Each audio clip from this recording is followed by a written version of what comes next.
I thought it would be a good time to talk about the topic and why there doesn't seem to be any good reason for a deity to exist. And I find this can be a hard subject for theists who want to get as far away from their specific deities as possible.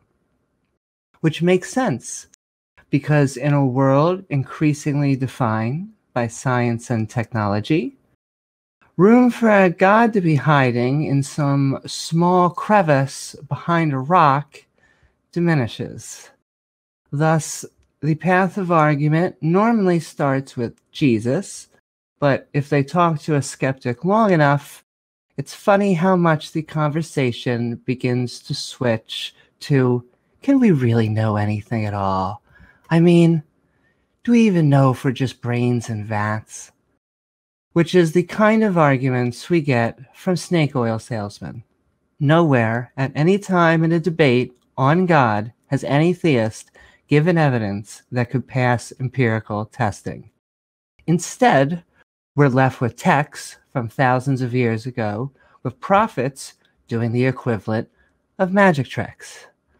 Moses parting the Red Sea, Jesus coming back from the dead, and Muhammad riding over the moon on a horse. Sweet, that's a 3-act show.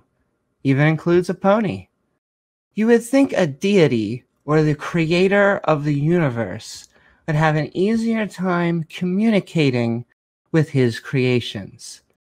Turning water into wine and conjuring zombies is neat, but what I really seek in a personal relationship is the person to be real.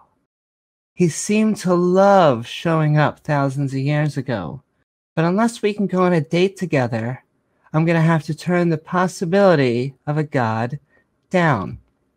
Instead, this nebulous, floating consciousness seems to be a plot device, created by humans who are still trying to figure the world out. I'm sure the world's holy books, if carefully mined, could have nuggets of metaphorical truth in them. However, the same could be said of any other book, including The Lord of the Rings, which I think has more wisdom than all of the world's religions combined.